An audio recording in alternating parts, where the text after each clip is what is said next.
maayirka degmada Caynaba Axmed Qani Cabdi Xaaji Yuusuf iyo fanaanka caanka ah Maxamed Siciid Cabdi BK ayaa maanta waxay si rasmi ah u dhagax dhigeen garoon Rooga oo casri ah oo laga dhisayo gudaha magaalada Caynaba. garoonkan Rooga oo hirgelinayo tababaraha orodada heer caalami Jaamac Maxamuud aadan Jaamac Karaaciin ayaa waxa laga dhagax dhigay gudaha magaalada Caynaba. munaasabadii lagu dhagax dhigay ayaa waxa ka soo qayb galay xubno kamid ah isuduwayaasha wasaaradaha kala duwan ee gobolka iyo qaar kamid ah ciyaartooyga kala duwan ee gobolka Saraar. waxaana munaasabadaas ugu horreynba ka hadlay isuduwaha wasaaradda dhalinyarada iyo ciyaaraha Xuseen Axmed Cawad, isuduwaha warfaafinta maayirka degmada Caynaba Axmed Qani Cabdi Xaaji Yuusuf iyo fanaanka Maxamed Siciid Cabdi BK waxayna dhammaantoodba ay uga mahadnaqeen tababaraha orodada heer caalami Jaamac Maxamuud aadan Jaamac Karaaciin maalgashiga tirada badan ee ku samaynayo gobolka Saraar, iyagoo sidoo kale qorbajooga kale ee gobolka Saraar u dhashayna ugu baaqay inay ku daydaan tababaraha orodada heer caalami Jaamac Karaaciin oo ay tilmaameen inuu maalgashi dhaqaale aad u tiro badan ku baxay uu ku sameeyay gobolkiisa Saraar. nin dhalinyaro ah aad iyo aad baan soo dhaweynaa fanaanka. marka labaad waxaan halkan u joognaa tobnaad inaan dhagax dhigno garoomada noocan casriga ah Rooga ah kaas oo Jaamac Maxamuud aadan orodyahanka caanka ah ee orodada dhaxalka ku ah Jaamac Maxamuud aadan Jaamac Karaaciin oo dhisayo halkan gobolka Saraar ka dhisayo magaalada madaxdiisa Caynaba. sidaa darteedna uu soo wakiishay in uu si rasmi ah maanta maadaama isagu ku maqayay dalka qadar u jiro ayuu wuxuu ugu talagalay inuu fanaanka ku maamuuso dhagax dhigaas garoonka haddii alla ka dhigo insha Allah. garoonka waxaan rajeynaynaa sidaan jaacis ku ogeyn inuu u dhamaado 2019 intaan la gaarin haddii alla ka dhigo. labada bilood imika harsan ayaan doonayaa sida ugu dhaqsaha badan ku dhismo garoonkaasi. dhalinyarada gobolka Saraar waxaan leeyahay waa farxad iyo arrin weyn oo inoo soo kordhay arrinkaas. in badan baan meelo badan u marnay in la dhagax dhigo garoon Rooga oo aynu la mid noqono gobolada kale.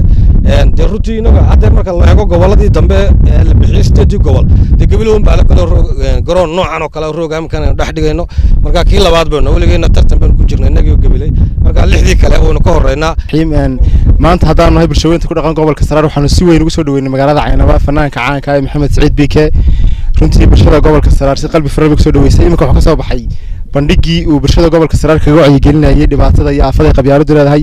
haatana waxa dhagax dhigaya garoon casri ah oo Rooga oo laga dhagax dhigayo gudaha magaalada Caynaba. runtii mas'uuliyiinta kala duwaneed ee degmada iyo gobolka way joogaan oo maayirka degmada Caynaba hogaaminayo. Caynaba cisiya sharaf ku noolaada ma sha Allah. aad waxaan ugu hambaleynayaa walaalkay qaaliya orodyahanka caanka anigu waxaad moodaa inaad orodyahanka horena saaxiibnahay moona waan u hambaleynayaa ma sha Allah. moona saaxiibaan nahay. Jaamac Karaaciin waxaan leeyahay hambaliyo saaxiib wax weyn baad qabatay. dadka muwaadiniinta oo dhan waxaan jeclay inay wadankooda dhisaan. garoonku Caynaba way u baahnayd. aad waxaan ugu mahadnaqayaa maamulka isoo maamusay reer Caynaba oo maayirkiyo isla dhalinyarada ciyaaraha ugu horeeyay ma sha Allah. gidigii waxaan leenahay aad baa u mahadsantihiin saa isugu duubnaada ma sha Allah. aad baan ugu hambaleynayaa Jaamac Karaaciin. waxaan leeyahay garoon laga aflaxo oo dhalinyaro badan ka soo baxdo aad baan kugu hambaleynayaa. dadkuna aad bay ugu farxayaan saaxiib guul iyo gobonnimaan leeyahay ma sha Allah. waanan hambaleynayaa si dhaqsaana uu dhamaan doono. waxaanu mi dhagax dhigay garoonkii Rooga ahaa ee Jaamac Karaaciin Jaamac Maxamuud aadan Jaamac Karaaciin oo ku maamusay Maxamed Siciid BK inuu u dhagax dhigo oo wakiil halkiisii ka noqdo garoonka waxaanu siinay Jaamac Maxamuud aadan Jaamac Karaaciin. dhinacna waa 100 dhinacna waa 70. waa garoonkii ragga waaweyn dhalinyarada iyo da'da dhexeba saddexda qolobo ay ku ciyaari doontaan insha Allah. fursada loo kala sameyn doonaa oo sida agaasib isuduwu sheegay ciyaarana waqti dhow ayaynu rajeynaynaa in maanta dhagax lagu bilaabo dhagax dhigii lagu bilaabo oo mar dhow iskarogada loo diro oo ay halkan dhagaxa dhigto oo markaa degdeg loo dhiso oo biriina loo taago sanadka cusub inta la gaadhay xariga laga jaro. aad iyo aad baan soo dhaweynaynaa Jaamac Maxamuud aadan Jaamac Karaaciin. waa nin gobolka wax badan u qabtay maantana sii wada inuu wax kale u sii qabto. ilaahay cimriga ku barakeeyaan u leenahay caqliga iyo maskaxda iyo maalkaba iyo awlaadda ilaahay ku barakeeyo.